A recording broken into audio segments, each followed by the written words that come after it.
Welcome back to another episode of the Ink and Impact podcast. Today, I am kicking off what I am calling the Author Summer School. And it all came about because of two reasons. First, this week, my youngest son is doing his behind the wheel training of driver's training. And, he has to, while he knows he has to drive and he knows the basics of driving, he went through the classroom portion. But sitting in a classroom is not the same as actually being behind the wheel, right? And we always have to start out with those fundamentals. As I dropped him off for the first day, the instructor was making sure that his seat was adjusted to his height, that he could see out of the mirrors, that they were adjusted properly. All of those kinds of things, right? The fundamentals that those of us who've been driving for a long time, we take it for granted. And that clicked in my mind as far as writers go. I have been doing this for a very long time, since 2006 on my own, but I had worked within a publishing company for many years prior to that. And so a lot of what I do without even thinking about it anymore is brand new to a lot of you who are just beginning writers or aspiring authors, or even those of us who've been doing it for a while. It's always good to have a refresher, right? And that was also honed in whenever I was on a webinar yesterday. And one of the questions that came in to the chats was, is a website the same as a platform? And while they are related, they're not the same. And so it was that question combined with me realizing, we need to sometimes just go back to the basics and look at the fundamentals. So I decided to create an author summer school, which is what I'm going to be focusing on from now until the end of July with the podcast, and just kind of digging into some of the basics as well as some of the practical sides of things. I know I've been dealing a lot with mindset and some of the overarching aspects of writing these past few weeks, but now I thought maybe we should dig into the fundamentals and the practical aspects. If you would like help with anything that I talk about in this episode or future episodes, or really would like some custom insight to help you create a writing and publishing plan, I would love to help you.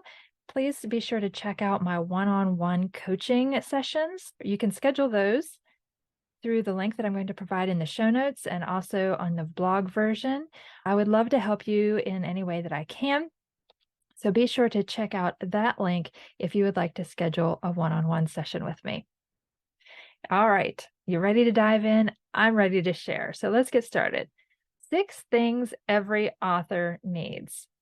The first 2 things actually need to be done before anything else that I'm going to share with you today. They determine what level of services you'll need and how you go about creating the other things that I'm going to talk about. And those first 2 are your goal and your budget.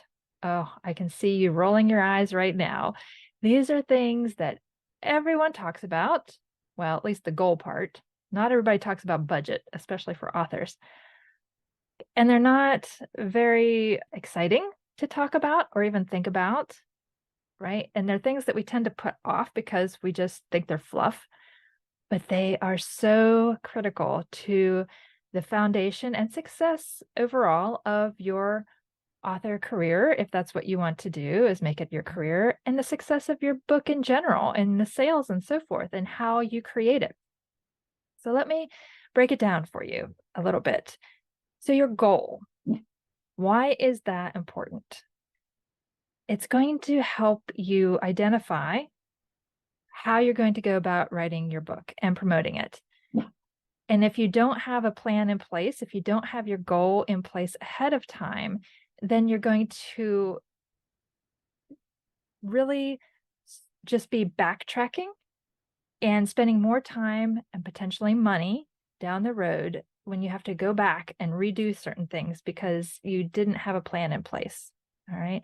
It's so much better to have something in mind and a goal to reach for than it is to just be scattered and doing everything, like my grandmother used to say, all willy-nilly, right?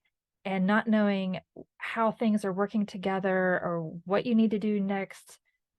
It really does help to have a goal. So what should your goal be? Well, obviously, that is as unique as each individual listening to this podcast right now. Your goal for your book is unique to you. Are you wanting to write just one book? Or are you planning to write many? Is this going to be a side hustle, this writing thing? Or is it going to turn into a career for you? Are you wanting to self-publish or traditionally publish? Narrowing down on that at the outset will help, because if you're going to go traditional route, that means that you really have to begin building or growing your platform right now, as in yesterday. Whereas if you're self-publishing, yes, you do need to start building your platform now also, but the numbers aren't as critical as with traditional publishing. So the goal also ties into the budget, right? Okay, yeah, we're talking money, and most of us are writers. We're not into money other than making it, right? Obviously, we want to sell our books and make some money, but we have to think about a budget as well. How much money do you have set aside for writing and promoting your book? Do you have a budget at all? Maybe, maybe not. And if you don't, I really encourage you to consider a budget right now. Don't go into debt creating your book. Yes, while traditional publishing pays for the editor and the designer and all of that, you still have to have a budget for marketing. You have to have a budget to create your website. There are lots of different things along the way that you have to have money for, and it's never a good idea to put it on your credit card if you don't have the means to pay it off right away, right? Don't go into debt. I can't say that strongly enough. Also, with your budget, you also have to plan ahead for tax season, right? Yay, we just got out of tax season. And here I am talking about it again, but it's so important because when you do publish your book and you do begin selling your book, you're going to make income. And yes, you have to pay taxes on that income. But not only the book sales, but any other writing related income that you have will also be taxed. And you want to make sure that anytime money hits your bank account, that you are setting aside a portion of it, either into a savings account or however you set it aside for tax season, because nobody wants an unexpected tax bill next year and not know how to pay for it, right? We want to have that money set aside so that we're like, okay, yes, I know I have to pay taxes, and I can just be rest assured that I have that money when tax season is due next year, right? Okay, we've talked about goal. We've talked about budget. Now we're going to get into some of the tangible things that you need to do as a writer. And that is build a website. It's different from a landing page. So let me talk a little bit about each of these. So a landing page is just a one-page place that you send people typically to sign up for some kind of offer, whether it's a freebie, whether it's your newsletter, whatever that one thing is, whether it's announcing your book or you want a landing page for people to sign up for your launch team. A landing page serves one particular purpose, and typically that is to get someone to sign up for whatever it is that you're offering. They want to provide the name and the email address. Personally, I like to collect the person's name because I like to personalize the emails that I send to them and include their name in that message. But you can simply just get the email address as well. So the landing page simply provides that option. There aren't other places that they can click, whereas on a website, there are different pages to your website, right? There's the about page, the contact page, the blog page, the book page where they can learn more about each of your books, and of course the homepage. And so the website is that one convenient place to send people to learn more about you, your book. It houses your blog, it houses your book information. It's just one place to send people that has all of your information, whereas that landing page just provides an offer and an opportunity to capture their name and email address. I mentioned that the website is where you are going to put your blog.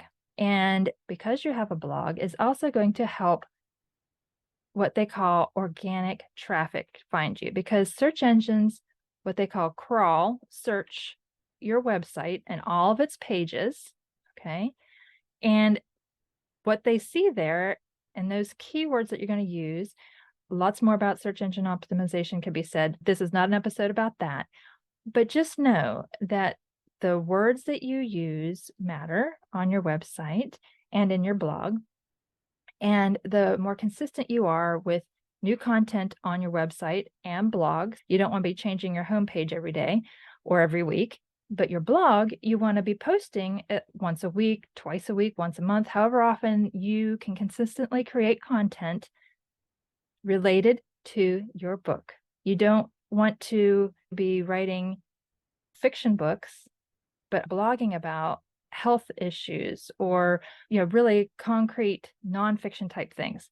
You want to be blogging about maybe book reviews of other fiction books that you're reading, or blogging about bookstores that you visit, or something related to what your fiction audience would be interested in, right? And the opposite would be true if you're writing nonfiction. So if you're writing a nonfiction book on nutrition, then you would break that into blog posts, about recipes or best health habits or exercises or whatever that is that relates to nutrition.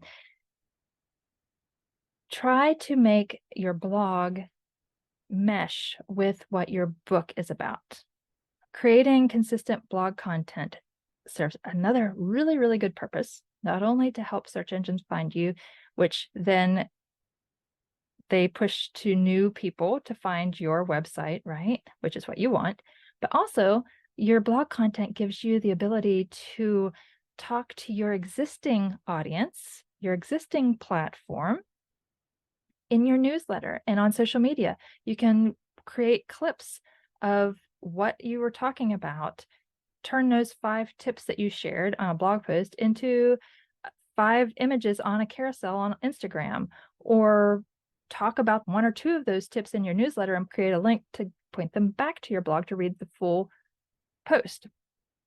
Lots of different ways that you can do it. How you do it is totally up to you and what your audience is receptive to.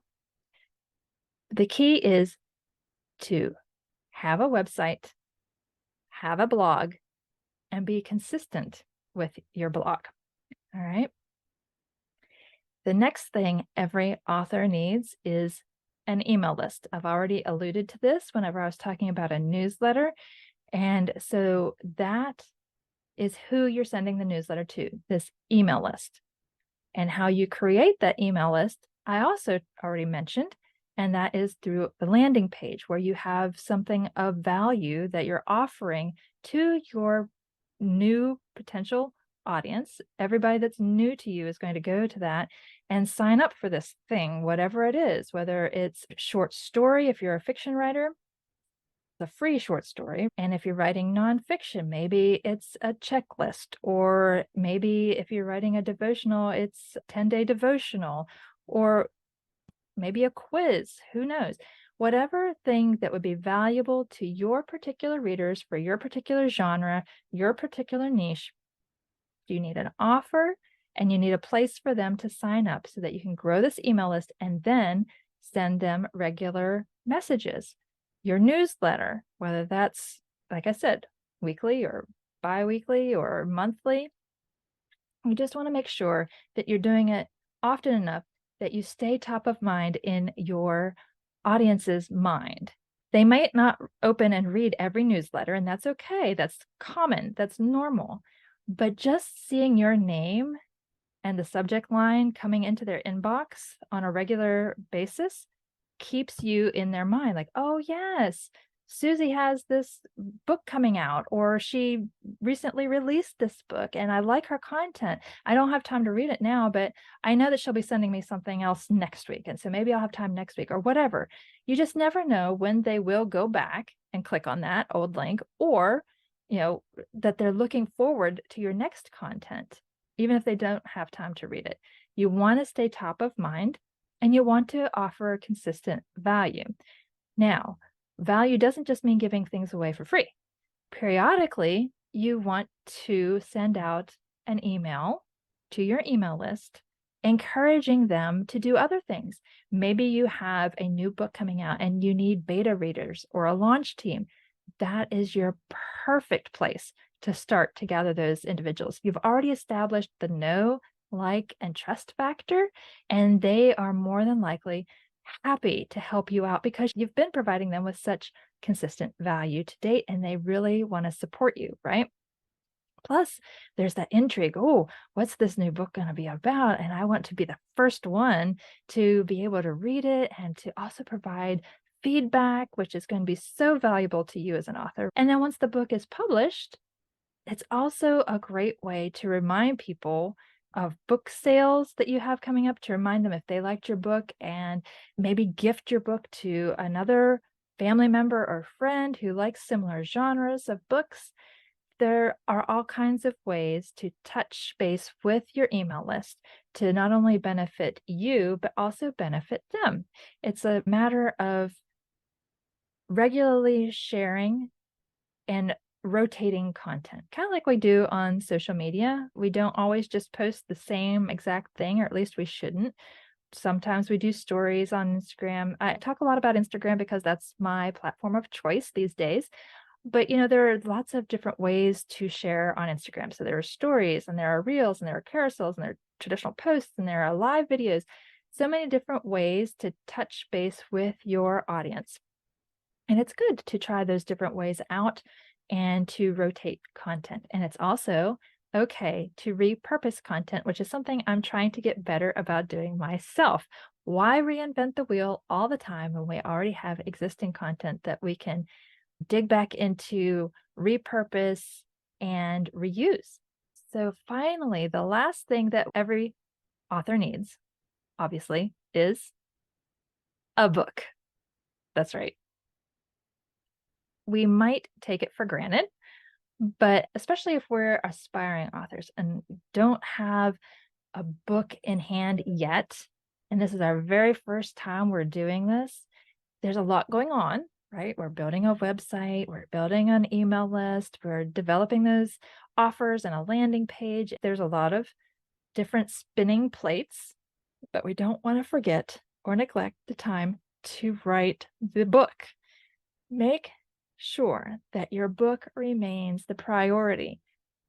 Create time, develop a habit to consistently write your book and to consistently move throughout the writing and publishing process. Because as you're building this email list, you're telling them where you're at in the writing stage and the publishing process, and they're excited for you, but they're also excited waiting for this book to be available so they can read it and hold it in their hands. If you're like me, you like the print books, right? You want to hold it in your hand and read it. Don't disappoint them by not providing them with a finished book. You need to make sure that you're not just stringing them along and saying, okay, it's year 5, I still don't have a book, right? Most people understand that it takes time to write a book, but as you keep them aware of you moving forward, making progress, they won't be upset when it takes the year or 2 years to write. But you've got to be in contact with them. And you've also got to put in the work to actually write the book. And so there you have it. Those are the 6 things every author needs. So let me recap. First, you need a goal. Second, you need a budget. Please don't skip over those 2 things. No matter how mundane it may seem and how fruitless it may seem at the outset, you'll thank me later. Go ahead and get that goal down, get that budget in place. Third, you need a website. And a future episode will talk more about exactly how you do that, but get a website, plan for that. Fourth, you need a blog, plan for that.